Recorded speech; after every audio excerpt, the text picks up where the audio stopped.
1928년 장제스는 2차 북벌을 통해 중국 대륙을 제패했습니다. 물론 이는 명목상 통일에 가까웠습니다. 각지의 군벌들은 여전히 자신들의 지역에서 세를 유지하고 싶어 했고, 국민당 내에서도 장제스에 반하는 세력들이 군벌들과 손을 잡고 호시탐탐 장제스를 몰아내고자 했죠. 그럼에도 불구하고 그 시점, 장제스가 중국 대륙 최고의 실력자인 것은 분명했습니다. 하지만 그가 완벽하게 중국을 손에 넣지 못한 가장 큰 이유가 있었는데, 그것은 바로 공산당의 존재였습니다. 장제스는 여러 차례에 걸쳐 공산당을 토벌하고자 했지만 번번이 실패로 돌아갔죠. 특히 1931년에 일어난 만주사변 이래로 중국 대륙을 손에 넣기 위해 남하하던 일본의 존재는 더더욱 장제스가 공산당 토벌에 집중하기 어렵게 만들고 있었죠. 그리고 1930년대 중반, 공산당은 국민당을 피해 12,500km를 걸어서 도망간 대장정 이후 그 세가 축소되어 있었고, 장제스는 남은 공산당을 박멸해버리기 위해 마지막 한 발을 준비하고 있었습니다. 하지만 1936년 시안에서 장쇠량이 일으킨 시안사변은 장제스로 하여금 공산당과의 내전을 중지하게 했고, 이듬해 벌어진 중일전쟁으로 인해 두 당은 2차 국공합작을 맺으며 공동 항일전선을 구축할 수밖에 없었죠. 하지만 원수와도 같았던 두 당의 불편한 동거는 오래 갈 수 없었는데요. 오늘은 시안사변 이후 기사회생한 공산당 그리고 국민당이 중국 대륙의 패권을 차지하기 위해 벌인 마지막 대결, 그리고 지금 우리가 알고 있는 중국 중화인민공화국이 수립되는 과정에 관한 이야기입니다.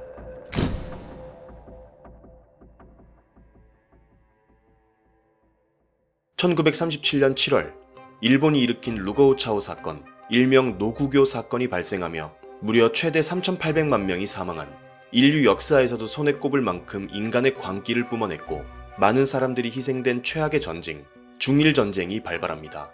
그리고 시안사변으로 인해 내전을 중단했던 국민당과 공산당은 2차 국공합작을 통해 공동 항일전선을 펼치기 시작하죠.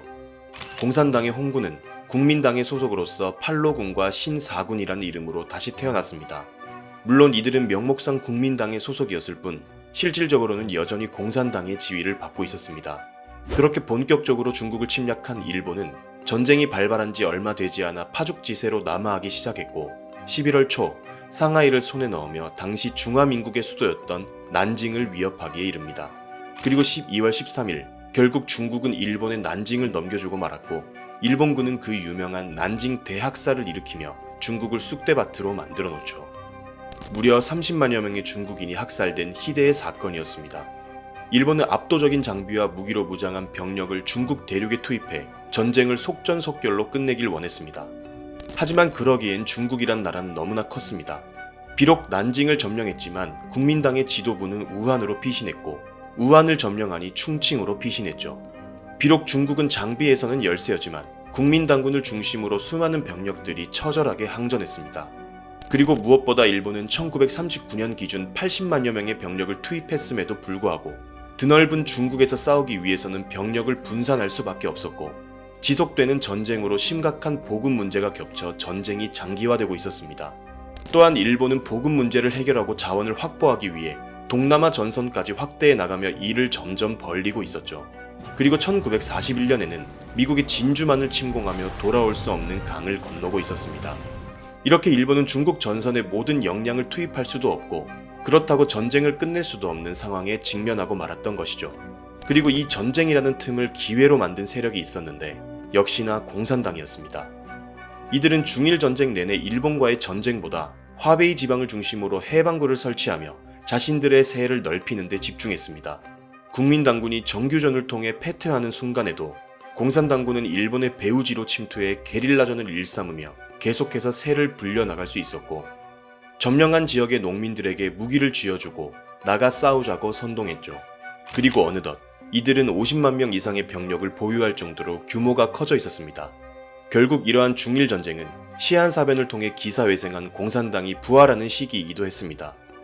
이미 당시 마오쩌둥은 전쟁 이후 중국 재패라는 큰 그림을 그리고 있었던 것이죠. 당연히 장제스 역시 공산당의 이러한 의도를 잘 알고 있었습니다. 그리고 결국 1941년 1월 국민당군은 환남에서 이동 중인 신사군 9천여 명의 병력을 괴멸시켜 버리는데요. 이를 환남사변 혹은 신사군 사건이라고 부르고 있습니다.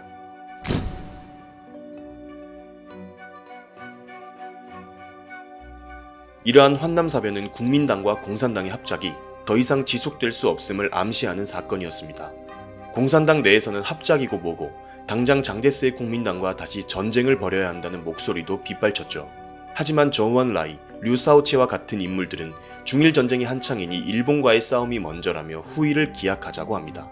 그리고 마오쩌둥은 이러한 환남사변을 오히려 기회로 삼습니다. 당시 국민당이 벌인 환남사변은 공산당과의 공동 항일 전선을 깨뜨린 행위라는 비난을 피할 수 없었습니다. 그렇게 공산당은 이러한 반장 민심을 활용해 자신들이 유일한 항일의 영웅이라며 선전했습니다. 그리고 민심을 활용해 공산당의 결집력을 강화시키고 괴멸되었던 신사군을 재조직하면서 오히려 이전보다 병력을 더더욱 늘릴 수 있었습니다. 그리고 1945년 잠자던 미국의 코터를 건드린 대가로 결국 히로시마와 나가사키에 원자폭탄이 떨어졌고 아시아 태평양을 쑥대밭으로 만들어 놓던 일본은 항복을 선언했습니다.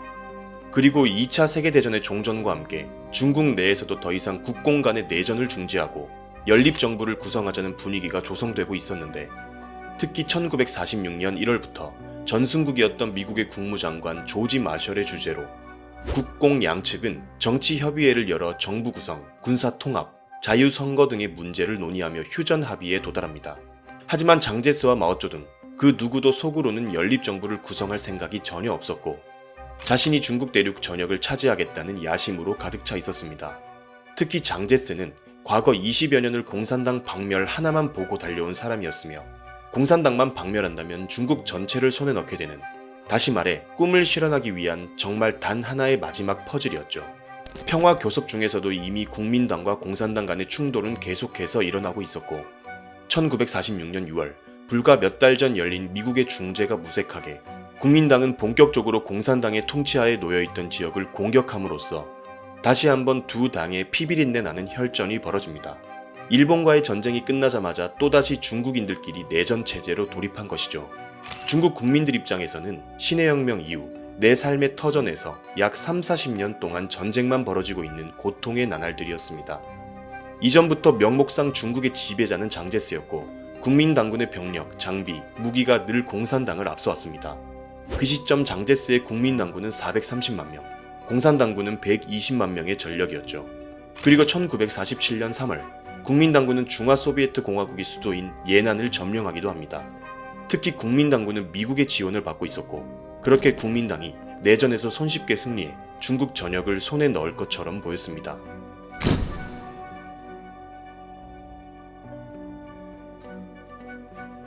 그런데 국민당이 약 20여 년을 공산당과 내전을 벌이면서 놓치고 있었던 것이 하나 있었습니다. 그것은 바로 수억 명의 민심이었습니다. 공산당은 창당한 지 얼마 되지 않았던 1924년 국민당에 가입함으로써 세를 확장해 나갔던 1차 국공합작. 합작이 결렬되고 국민당이 공산당의 숨통을 끊어버리기 일보 직전까지 갔던 초공작전. 그리고 국민당군을 피해 무려 12,500km를 걸어서 도망갔던 대장정.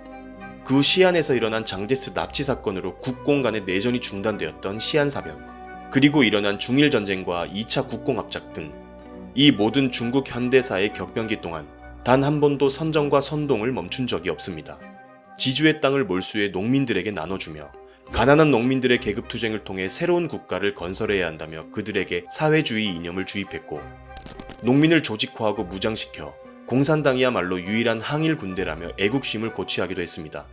단 한순간도 그치지 않고 20여 년을 중국 민중들에게 그들의 당위성을 설파해왔고 오랜 시간 차곡차곡 쌓은 민심은 국민당에 대한 전면전을 촉구할 수 있었던 씨앗이 된 것이었죠.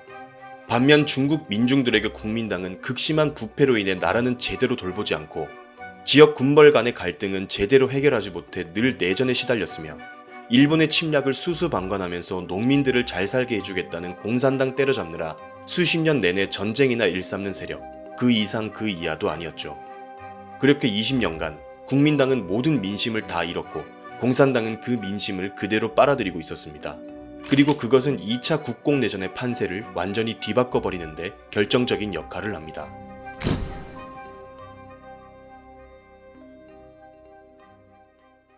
계속되는 내전으로 인해 급속도로 심각해진 인플레이션과 같은 문제들이 겹쳐 경제 역시 붕괴되고 있었습니다. 길거리에서는 수많은 민중이 굶어 죽어가고 있었죠. 이로 인해 집권당이었던 국민당에 대한 반기를 드는 민중운동도 덩달아 일어나기 시작했습니다.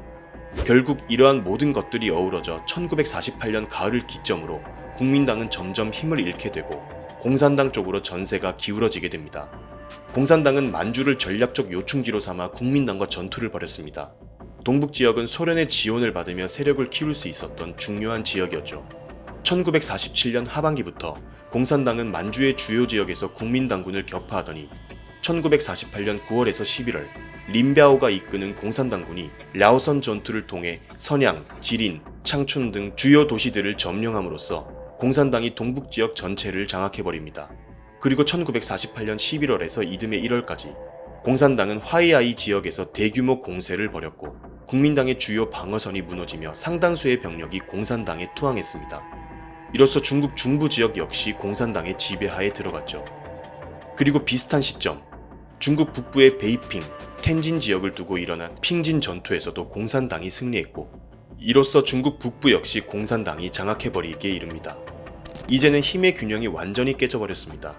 그리고 1949년 4월 공산당군은 양쯔강을 도하해 남부로 진격했고 4월 23일 중화민국 국민정부의 수도 난징을 점령합니다. 실질적으로 국민당 정부가 붕괴되는 순간이었죠. 연이어 5월에는 상하이를 점령했고 중부 및 남부 지역을 차례로 장악해 나갔습니다. 이로써 1927년부터 이어져온 국공내전의 최종 승자이자 중국 대륙의 주인이 가려졌고 그것은 바로 공산당이었습니다. 그리고 공산당과 중국의 가장 머리 꼭대기에는 민중 대다수를 차지하던 농민의 마음을 얻은 마오쩌둥이 자리했습니다. 그렇게 1949년 10월 1일 마오쩌둥은 베이징을 수도로 중화인민공화국을 수립하면서 국가 주석의 자리에 앉습니다. 이로써 지금 우리가 알고 있는 중국이라는 국가가 탄생한 것이죠. 그리고 그에 훨씬 앞서 이러한 중국을 잇게 한 당인 공산당이 있었고 공산당의 홍군, 즉 중국인민해방군이 있었습니다. 그래서 지금까지도 국가의 우선에서 이들의 정체성은 무려 1억 명이 가입해 있는 공산당으로부터 나온다고 하고 이러한 중국의 정치체제를 당국가체제라고 부릅니다. 결국 더 이상 중국 대륙 안에 남아있을 수 없었던 장제스는 1949년 12월 10일 타이완으로 탈출을 감행합니다. 이미 국공내전의 판세가 기울어지기 시작한 시점부터 장제스와 최측근들에 의해 계획되었던 탈출 작전으로 국부천대라고 부르는 사건이죠. 이로써 공산당은 장제스와 국민당을 완전히 대륙 밖으로 쫓아내버리게 되었습니다. 그리고 그 이후 장제스와 국민당은 타이완 섬에서 중화민국의 명맥을 계속해서 이어갑니다. 바로 우리가 알고 있는 대만이죠. 그리고 장제스는 1975년까지 대만의 총통을 역임하며 생을 마감합니다. 이로써 길고 길었던 국공내전이 끝나고 공산당의 집권 아래 새로운 중국이 탄생했습니다.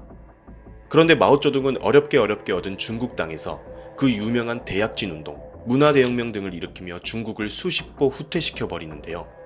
이후 중국 개혁개방 정책의 설계자 덩샤오핑, 이어 등장한 장쩌민과 후진타오, 그리고 지금의 시진핑에 이르기까지 공산당과 중국의 현대사는 계속해서 이어져 오고 있습니다. 그리고 저희는 이번 영상을 끝으로 중국 근현대사 시리즈는 잠시 마무리할 예정입니다. 대약진 운동, 문화대혁명과 같은 내용들은 약 4년 전쯤 올려놓았는데 워낙 오래된 영상이다 보니 조만간 리뉴얼한 영상을 제작해 업로드하도록 하겠습니다. 늘 부족한 내용과 영상임에도 불구하고 아편전쟁부터 약 3개월간 중국 근현대사 시리즈를 시청해주셔서 감사합니다. 일본 근현대사 시리즈로 찾아뵙겠습니다.